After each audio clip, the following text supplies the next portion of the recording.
pots and pan market got very oversaturated a few years ago, so I'm very selective on what I pick up.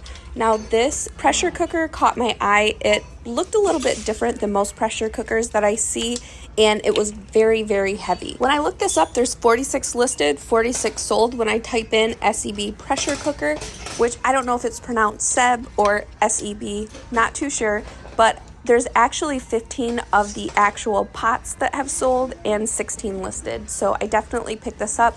All the other listings are pieces that go to these pressure cookers. In the past, I would just list it as is, not clean it up at all, but I recently hired my daughter, so I actually have a little bit more time on my hands, so I will be cleaning that up with some Barkeeper's Best Friend.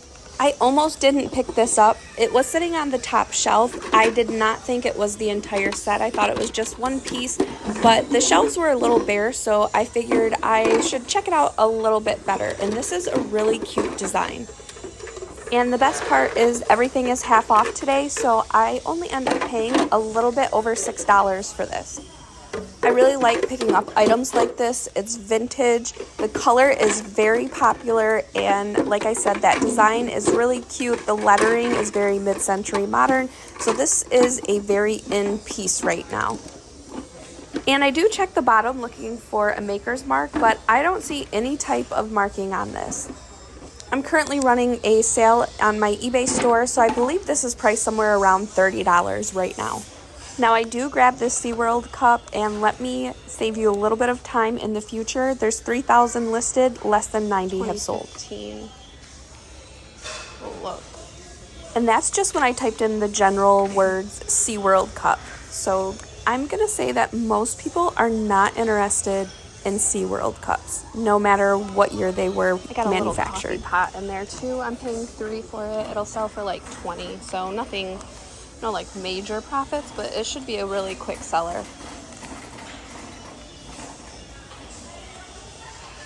And I think that is it. I already went through the beauty aisle. They didn't have anything today. I might have got here too late. I totally forgot that today was half off day.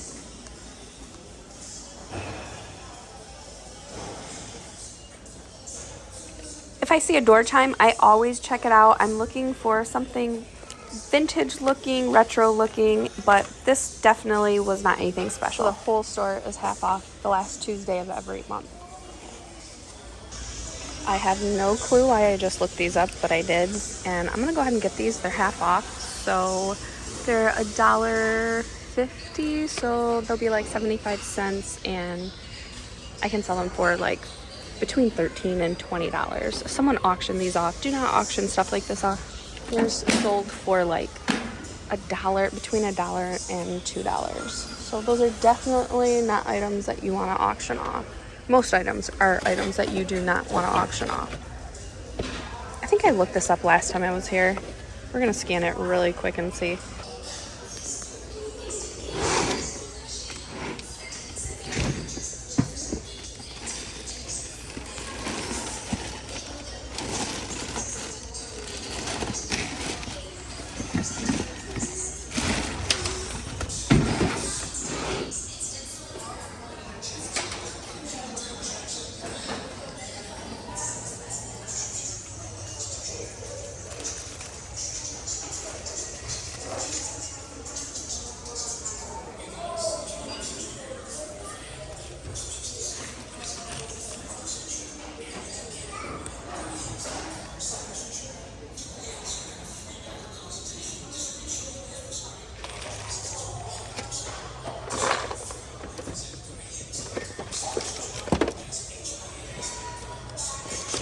Joe Boxer Beach Ball from Kmart from 05.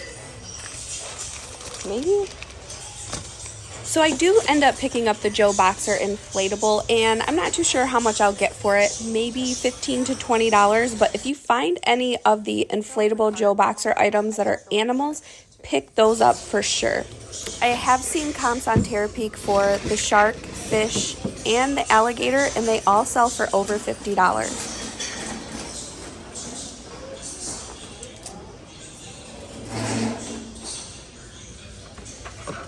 What is this? Impulse. Something to do with fish.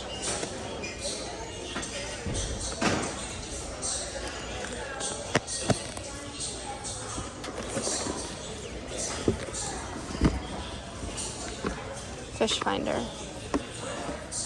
$28.31. Okay, so the music's super loud right here, but this is a good time to look for Christmas stuff. I hate holding on to Christmas stuff for a really long time, but when it's half off and nobody else is looking at it, I don't mind picking it up. Like, this is the nativity scene from a couple of videos ago, and it's still here. So I'm gonna check it out, maybe pick it up, and then there's a big Santa up there. And that other piece that's missing the power cord that I didn't pick up is still here. But then they have a big snoozing Mrs. Claus too.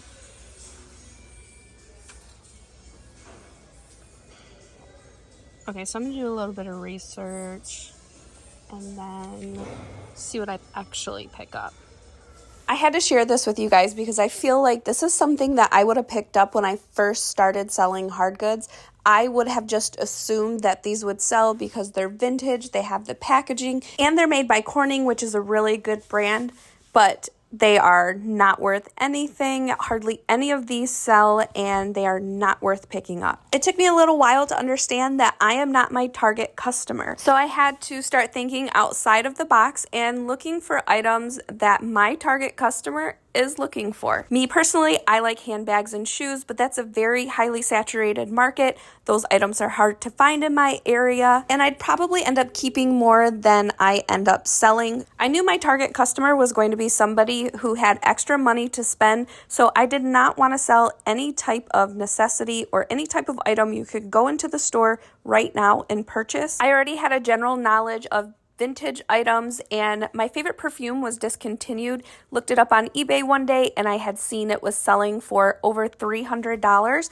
So that's when I decided to focus heavily on discontinued and retired items, but I never niched down. I sell in a lot of different categories, but the one common theme in 98% of my sales are these are all items that are not made anymore and that you can't find at the store. I end up spending less than $12 on everything at this store, and then I head to the next thrift store.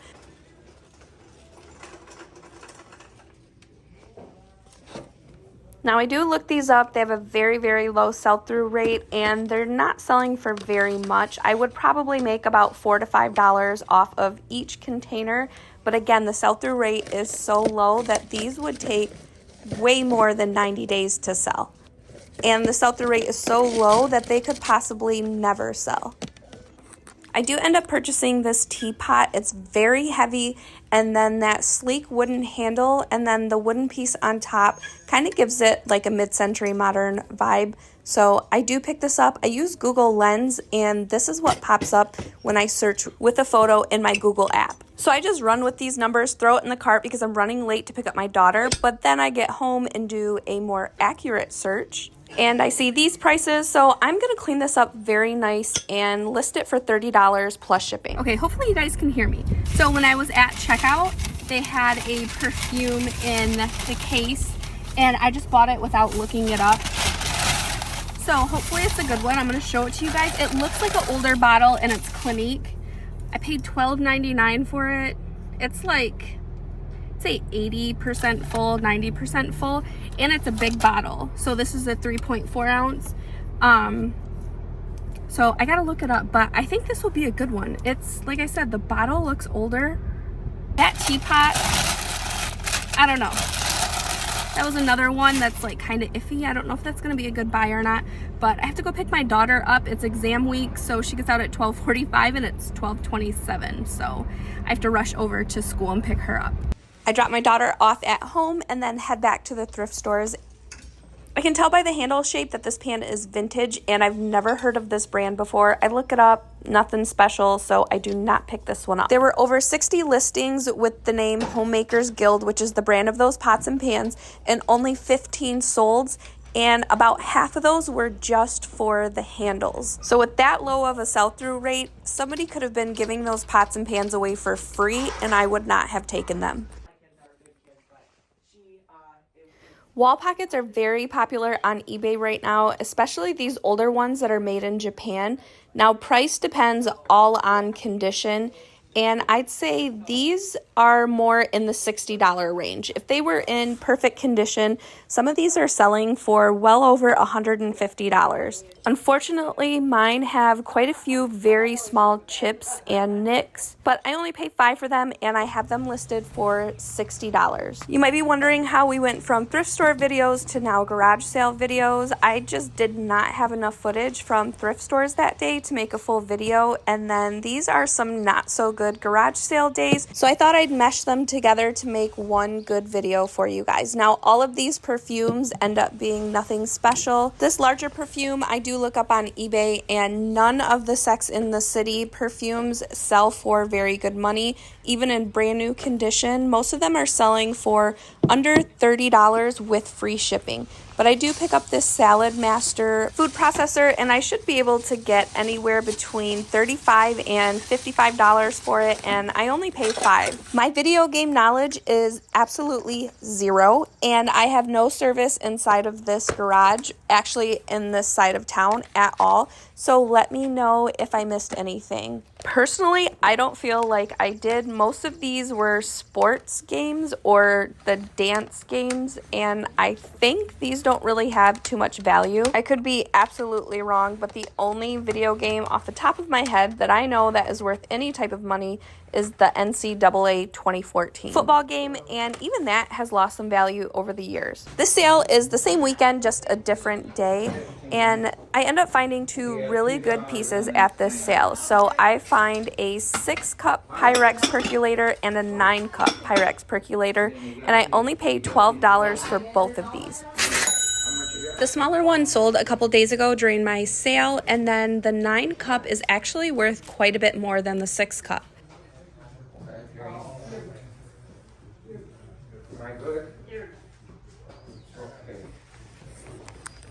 Last summer I would have picked up this Sunbeam Tea Drop, but these are selling a lot slower for me, and the price seems to be dropping as well. I've had a used one listed for about 7 months now. There's over 40 of these listed currently, and only 4 have sold in the last 90 days, which means these have about a 10% sell-through rate, so these are definitely not worth picking up anymore. Now, I get really excited at this next sale because I think I find a really great item that's going to bring me in a lot of money, and I was wrong. So I thought that these were new, but the tops have been cut and they have been used before. They're asking $10 a piece for these, which is basically what they're going for in used condition on eBay. In new condition, they're only selling for $20. Young Living is one of my favorite brands to sell. It usually sells very quickly. This diffuser is brand new in the box and it's only priced at $5. I should be able to resell this for somewhere around $30 plus shipping on eBay. It might be a slower seller because there are quite a few of these listed. I sold one of these drying racks in the teal color about 3 years ago for $65, and this one's only priced at $2. I'm not too sure if they're still selling for anywhere in that price range, but for $2, I go ahead and pick it up and take the chance. These are some solds that I pull off of Terapeak from this year, and color definitely makes a big difference. I'm not too sure if black is popular or not, but I'm gonna price mine at $50 plus shipping.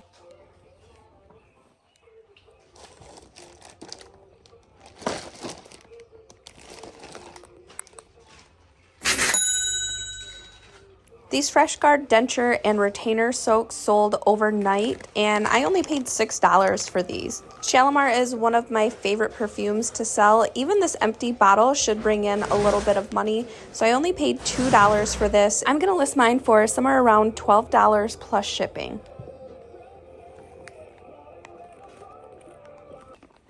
So if you ever find this perfume new, or at least half full, this is worth good money.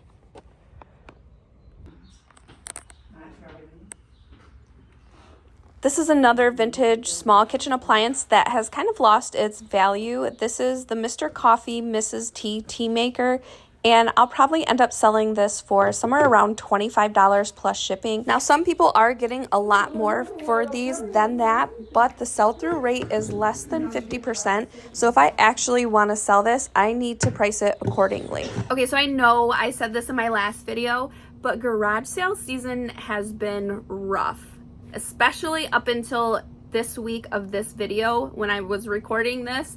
I was contemplating not garage sailing anymore for the entire summer and just going to the bins every other day and sourcing that way and sticking to thrift stores, because it was rough the first couple of weeks. Actually, I want to say like the first month.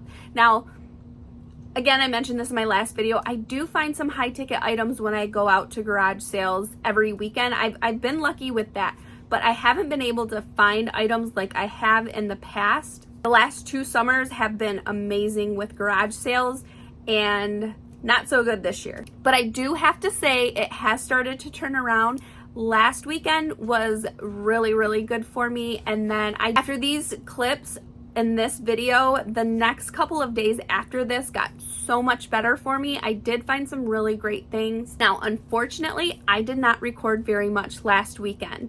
And so my video that I will have coming out on Thursday is going to be a lot different than any of the videos that I've made in the past, because I don't have very many clips of me actually picking up the items.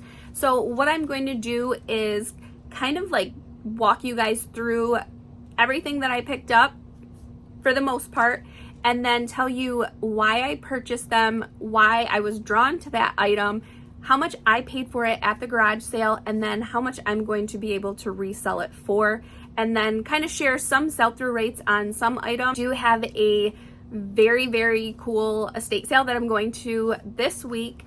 They have a ton of items that I like to sell. I know their perfumes are going to be overpriced. I've been to a few of their sales before and they know their perfumes, but there's a lot of other items that I like to sell that they have that I think I'm going to actually be able to do very well on. I can see their prices on some of the photos, and some of the items are priced below $3.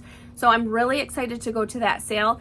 That video will definitely be out Tuesday, because it's going to be a really good sale and I'm not going to be able to wait to share that with you guys. Keep an eye out on my YouTube Shorts feed, because I will be posting a video on how I ship that Pyrex percolator. I always get asked when I sell those how I pack them up, how I ship them. So I decided yesterday when I shipped this out that I was going to record my entire process. So that video will be in my YouTube Shorts. Hopefully I can get it under a minute. If not, part of it will be in my YouTube Shorts, and then you can watch the rest on one of my other social media channels, and I'll link all of those in the description of this video. But that's where I'm going to end today's video. I have a ton of work to do. Thank you guys so much for watching. I appreciate every single one of you, and I will see you on my next video on Thursday.